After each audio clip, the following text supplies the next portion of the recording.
All right, once you're signed up and signed in, we come to the community page here. At the very bottom, this is how you make a new community. In our case, it's still an example of a riding squad. So this is one of the squads I'm a part of. It's called NCEUC, TBD for now. And later on, we can add admin squad logo. You know what? We'll add the logo later. For now, let's do a description. I'm just going to copy this from the Instagram post.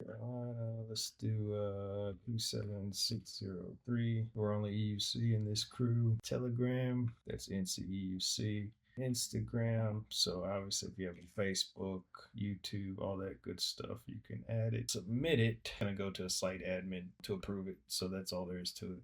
I went ahead and approved it. Once it's approved, it'll show in this list here. This is how we would edit it, and right now we're going to go ahead and upload the logo. Once you create a group and it's approved, you're automatically created as the owner as well as a member. Only members can see who members are at your community, right? So as an admin, you decide who can get in, and once they're in, that's the only way they can see anything.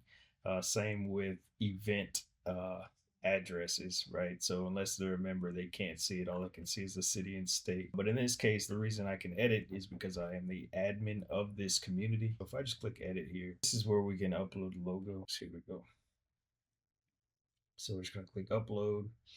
And again, and then we'll come down here and save it. And again, you can change anything in here. Let's just make sure it's there somewhere. Yeah, here it is. Boom. So now when they launch it, boom, you can see it.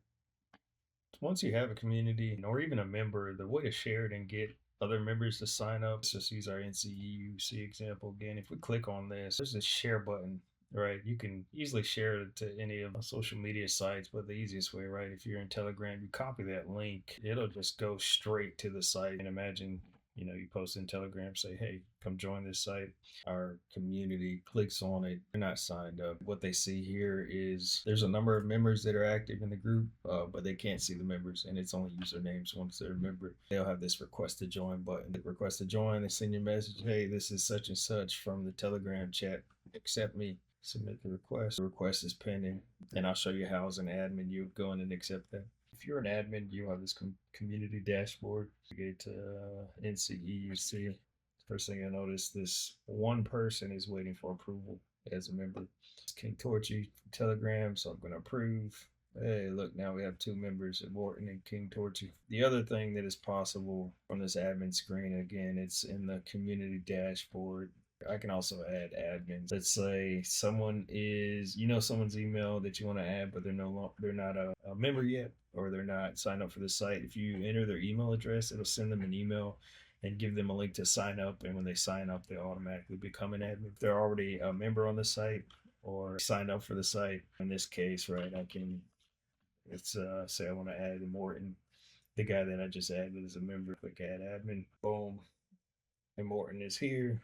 And this gives him the ability to create events, look at the analytics, do all that good stuff. One of the perks of being an admin of a community, it's almost like you have your own space to manage your community. So one of the cool features, right? If you're an admin, right now I'm an admin of NCEScape, the edit option and the insights option won't show for members or people that look at this on the internet. So you have to be a member to see the membership, and you have to be an admin to see this edit in insights. But if I click on insights, this is pretty cool and clever. So this will be useful for like race organizers or expo organizers, right? You don't need to manage your own site.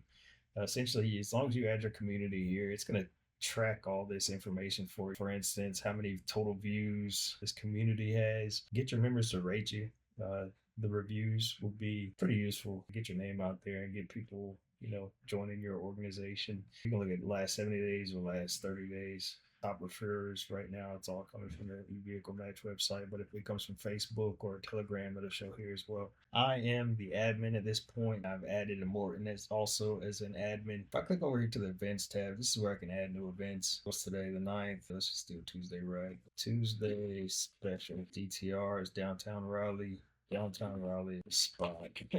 Anybody can see the description URL to the event. We could add that here. I'm going to put, and I need to change that name to community, but I'm going to change it to NCEC. This is basically just linking to the community that it's associated to. And so when you go to create an event, you only see communities that you're an admin of. No one can create an event under your community's name. Starts at 6, goes until 9 p.m. Max participants. So if you wanted to limit this for whatever reason, I don't know anybody that wants to limit a group, right? But you can do that. You can put a max participant. It's going to limit how many people can say they can go. But anyway, we're gonna leave it blank for now. If we have a cover photo, I'm just gonna use a buddy's cover photo. That's pretty legit. Tell me that's not pretty slick. All right. So we're gonna create this event. Upload a cover photo. Create an event. Boom. Now we can see it. The Tuesday special. Essentially, what you're gonna see here is upcoming events. There's a button here. You can see stuff that you're a member to, only upcoming events that you're a member for, as well as in the calendar. And what you'll notice here, right, because I am a member of this community, obviously I can see the address and I could say I'm going. And as an admin, I'd be able to see the attendance list. And again, only members of your community can see the actual address. Anyone that's not a member can see the city and state and the date, but they can't see any other information like who's going or the exact address. So it's pretty secure. I'd rather use this than Facebook because I feel like Facebook just shares all your information with everyone. This one is, it's a private community.